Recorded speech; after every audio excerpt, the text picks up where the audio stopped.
Once again, my name is Mike Gallardini. I'm the Director of Sales here at JRG Advisors.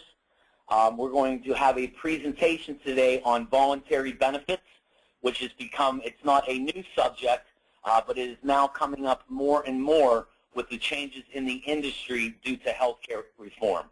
I hope everyone is having a good week. Looks like the weather's going to get a little bit colder. At least you won't have to go to Cleveland like I do for this weekend for a hockey tournament and be even colder. So I guess it could be worse. We could be Boston and have 70 inches of snow. But some housekeeping items. If you have any questions, please type them in the question box, hit send, and then I will answer them at the end.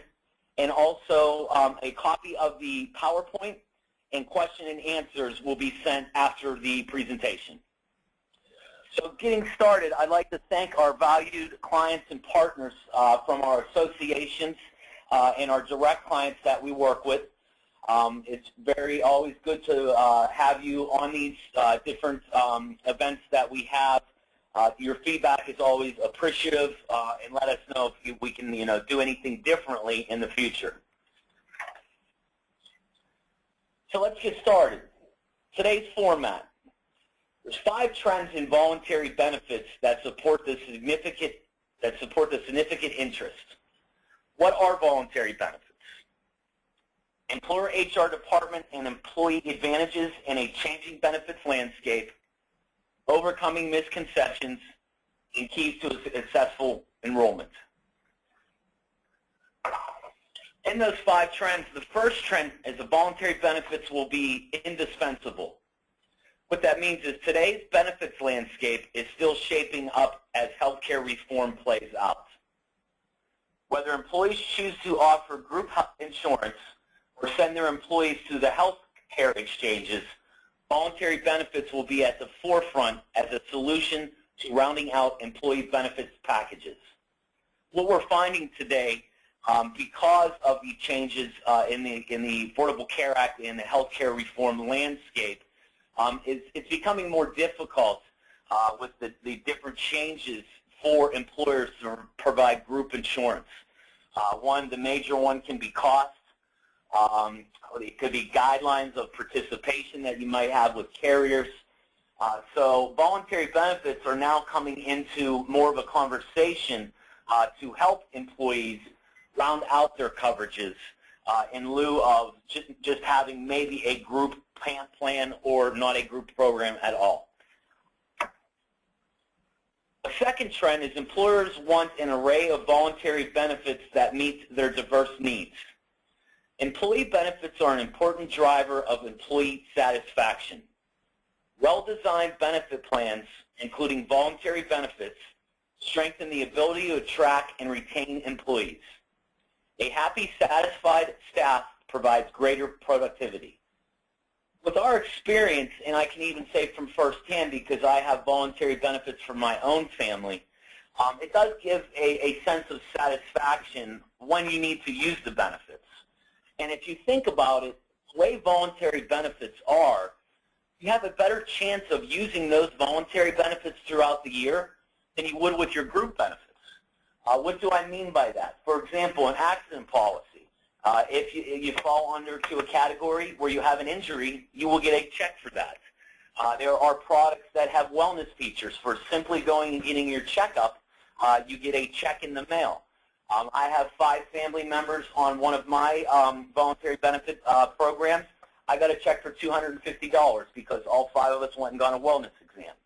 So, that creates satisfaction from the employees because they're seeing the benefit that the insurance is being provided, and you as the employer are providing it to them. A third trend is non-traditional voluntary benefits will become more mainstream.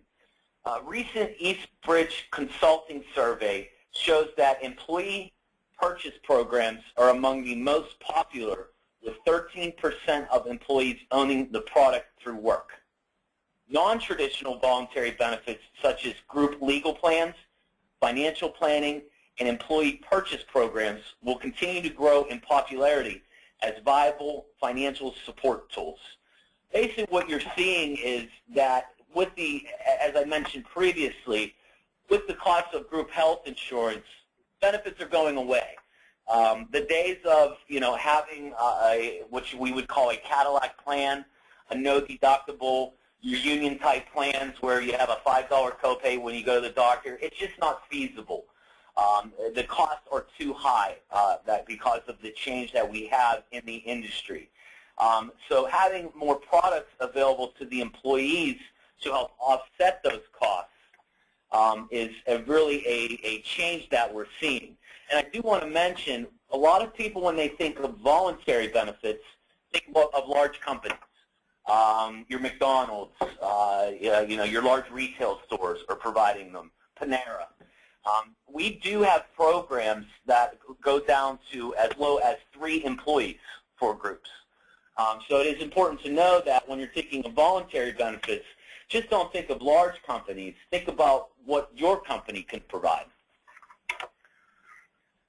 The fourth trend in voluntary benefits is employers will add more financial wellness benefits to their voluntary benefits offerings.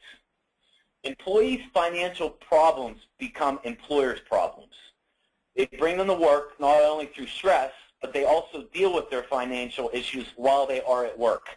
Maybe dealing with a bill collector, maybe researching credit cards online while they're at work, spending time on the phone trying to make payment plans. Employers are offering financial education and financial wellness programs at work, such as financial literacy, on-site money management, and financial planning seminars. It's a way to help the employees to understand how to manage their own personal money, which will help them not spend as much time at work dealing with issues that they might have due to not understanding their budget and what they need to do for their family and their financials. Less time stressing and dealing with money issues equals more time spent working. And the fifth trend in voluntary benefits, non-traditional voluntary benefits will continue, non-voluntary traditional benefits will continue to diversify. Among the latest non-traditional voluntary benefits on the market are online educational services, college courses, certifications, career and development courses. Empowering employees with educational benefits can be a valuable addition to the benefits package. I know for our industry, we're required to do a CE credits to maintain our insurance licenses. And I know at JRG, we are always offered in-house presentations that provide us CE credits, or we can go online. If you're someone like me that procrastinates, I have to do mine by the end of the month and do 14 credits, so I'll be doing a lot online in the next couple weeks in the evenings. But these are different ways that if someone wants to continue their education that they weren't able to do previously. I know I have colleagues here that are taking online classes at night to further their resume. So that is another benefit that you can provide to your employees to have access to those types of programs.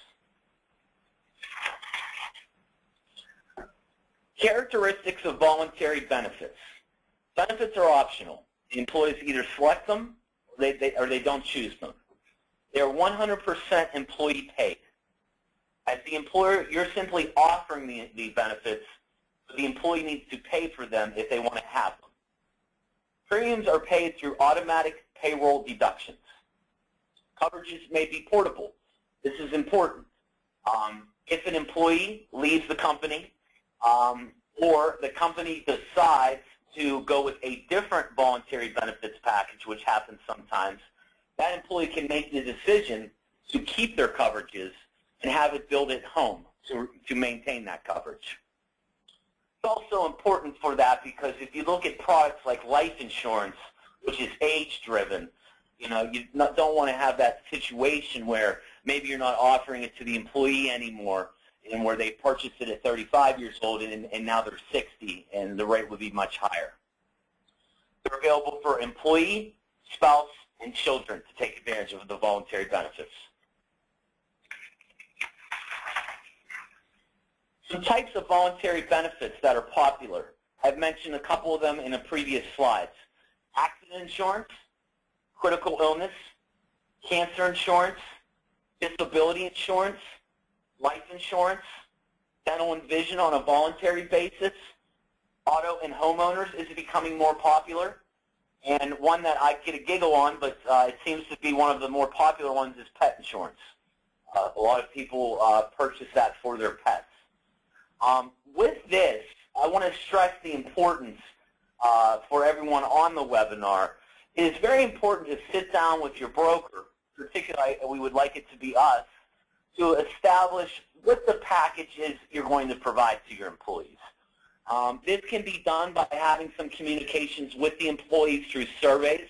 You know, what do they find beneficial to have offered?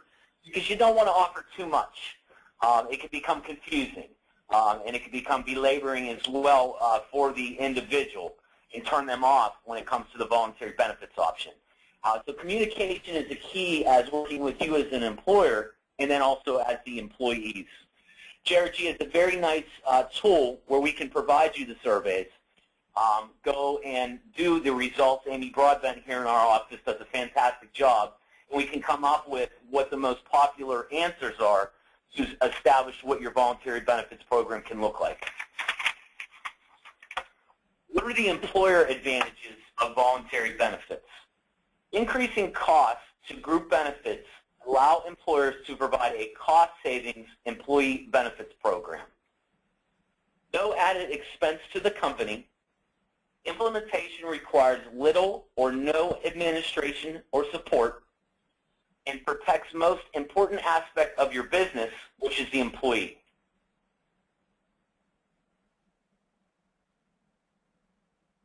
By going through this on the first bullet point of increasing costs to group benefits allow employers to provide a cost savings employee benefits program. What this means is, you know, currently with the high deductibles that we see in the industry with products, by offering a voluntary benefit that may couple that high deductible when someone has a deductible-related services, it provides a cost savings to the employee. What do I mean by that? By providing more cost and value on a group benefits package, if someone would say they had to go to the emergency room due to an injury, going back to my son who plays travel hockey, I'm sure he'll be there quite often in the next couple of years. On my accident policy, we would get a check for him going to the emergency room. I currently have a deductible, which requires a payment to go and see the emergency room. So even though you're spending more in premium dollars, those dollars can be made up through cost savings by having a voluntary benefits product in place for certain situations. We will get into the implementation part of voluntary benefits in the next couple slides. There are some unique ways of providing that now in the marketplace.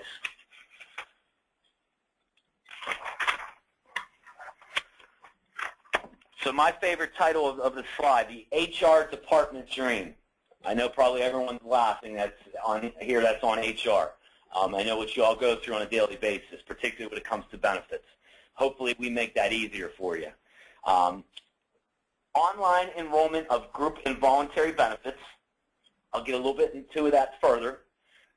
There is an intuitive software system that JRG is utilizing. Not only do we have partners that we utilize, but we're in the process of coming up with our own, which would be a JRG-owned software program. It guides product selection based on risk, income, and lifestyle habits. So when you're looking at the software program, I'll get to it here in the next slide, it really helps the employee decide what their needs are as far as insurance products by asking questions pertaining to those three categories. An employer no longer needs to choose products. You could make a decision that your only decision is what to budget for the benefits package. You know, going with all these different changes in the marketplace, at JRG, we feel your employee now has to have more choice in decision in what they're providing to themselves and their family members for insurance products. If you think of the makeup of your company, and our company here, we have about 35 employees. We have all different ways that our employees use health insurance. Some may not want a certain voluntary benefit. Some may not want a certain deductible medical plan. So we could package the voluntary program to include the medical, or we can also keep it separate and just have the voluntary on the online enrollment system. And another way that we also would like to talk about is the enrollment status. I believe we get into our next slide. I'm sorry, 2 slides ahead, so we'll get into that one moment. This next slide here is an example of one of our portfolios. This portfolio, don't get caught up with the medical carrier. I have Aetna in here because we have customers all across the state. I've been burned before where I've had, let's say, Blue Cross is Northeastern PA, and I'm not in that area. So I've learned to put one of the carriers that we're partnered with that would cover all bases. As you see in this portfolio, this is an example of including medical and your voluntary benefits. I want to keep in mind and stress the point that you don't have to include medical, and vice versa, you don't have to include voluntary benefits. Our topic today is voluntary benefits, so we would hope that you would consider that, but we can basically customize the portfolio to what you want to offer your employees. And I think it comes into my statement previously that the communication with the employees to see what benefits to offer is necessary. Also, a point to take back, offering a program can also still be a la carte, which I will get into. You don't have to use a software program. You don't have to have a set portfolio. So we can work on a la carte basis in developing the voluntary benefits program to include medical or not. What are the employee advantages? Products can offset high out-of-pocket medical expenses for little cost. That goes back to my example of my son going to the emergency room. You have a deductible plan. He goes on, has an accident policy. He gets a check to help pay for that deductible at the emergency room. Employees need to have more choice in selecting coverage for them and their family members. It's a different world. We have a lot of changes going on because of, quote-unquote, Obamacare, the Affordable Care Act. You have healthcare.gov. You have private non-group insurance. You have voluntary benefits to take a look at. There's Medicaid. There's Medicare. It's really a topic where an employee needs to trust an advisor like a JRG representative, which we'll get into that of how we handle that during the enrollment process, to decide what the best coverage is for them. Also, as an employer, it takes that pain of, and I know HR representatives on the call, you probably never had any complaints about the benefits you've decided, right? It always comes back that someone is not happy with the product that the company has chosen for them. Well, this eliminates that. You've worked with our trusted advisor to select the product that meets yourself and your family's needs. The advantages for employees, it helps fill gaps and provides personal benefit solutions and access to products not traditionally offered to individuals. Most of the voluntary benefits we're talking about have to be offered on a group basis. You can't just yourself go and pick up, let's say, a policy on your own. It has to be done through the employer. So that is an advantage that your employer is providing to you to have access to those products. Here's where we come into some common misconceptions, and I hear them all the time. The administration is too complex. That could be true, and how that can be true is if you partner with a person that does not understand how to do the administration. We'll get into how JRG handles that. I feel that we do a very great job in the industry and separate ourselves from other brokers with our enrollment team and with some of our programs that we offer. Employees are not interested. It's not true.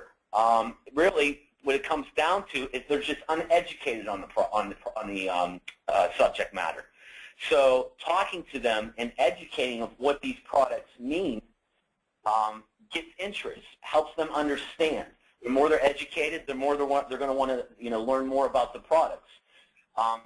Again, going back to my example of my wellness, I think my wellness premium is $200 a year to have the benefit, and I got a $250 check back. It paid for itself. And also in there is accident coverage if we get hurt and other different benefits. So the education will help the employees become more interested. Enrollment takes too much time. On average, for our enrollment team, either doing it via in person on a one-on-one strategy, or if your employee goes and does it on our software program, it's about 15 minutes. It could take longer if people have questions. Everyone has that person that has more questions than another person may have, but on average it's about 15 minutes. And I also like to take it that when we do the enrollments, your staff at your company does not need to be involved. We don't suggest for them to be involved because we're talking about personal matters with the employees. But it's where we would absolutely handle the enrollment from start to finish. And the misconception I talked about earlier is it's designed for large corporations. As we talked about, that is not true. Certain product designs and offerings can be down to 3 employees with certain participation requirements. Keys to successful enrollments, group meetings. We suggest this right off the start. We have a conversation with you. We establish maybe through our surveys of the type of product portfolio we're going to roll out, and we provide a brief overview of both core and voluntary benefits. What's nice about this is currently, even if you don't have a voluntary benefits program, you have an open enrollment for your medical. Our team, either one-on-one or through our software, can explain what the medical benefits are for the year, what you are providing to them. That can be done on a group basis, and that will be a quick overview. We would get even more into detail on a one-on-one basis. A lot of employees, when their employers make a change from one benefit from one year to the next, they don't, in a group meeting, they don't feel comfortable asking questions. And a lot of them don't even know what they have as far as coverage. And that causes issues for HR, throughout the year, coming back to you and saying, I didn't know I had this deductible. I went and got this test done. So again, that's where JRG stresses education. So group meetings is a start, and we really suggest mandatory one-on-one employee meetings. I know it's tough to get schedules. We have clients that are on shift work, night, day turn. We will adjust to your employees' schedules to get in front of them one-on-one. It's a better result if you have one-on-one meetings for your employees participating. The education to putting them in the right product is done, I believe, on a better basis on a one-on-one meeting, and the individual just feels more satisfied having that personal touch. Post-enrollment communications. The availability of voluntary benefits information to current employees and new employees for future benefit discussions and during annual open enrollment. What we would do is a combination of a different type of things. If you're a company like a caregiving a company that hires maybe 10 caregivers a month, we'd have one of our representatives come out to your location and meet one-on-one to explain the benefits package. If it's something where you're hiring one person here and there, what we would tend to do is you'd already have the benefits portfolio package to hand to your new hire. That new hire would review the benefits package, and we would follow up with a phone call, or they would call into our office, and our representatives would answer any questions for them. Every annual open enrollment, we're going to go over what the benefits are. Things change for people. It may change carrier. You don't know what's going to go from year to year. So we definitely would suggest an annual open enrollment each year where we can explain your full benefits packages to your employees.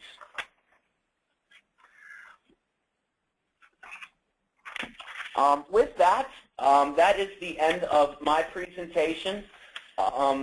Any questions, Janet, that we have? Yeah, Somebody asked a question if we could please send the PowerPoint presentation to them. We will be sending the presentation to all participants after the meeting, along with the questions and answers and a replay of the presentation. We also had another question asked if they could get a 20-minute appointment with our office.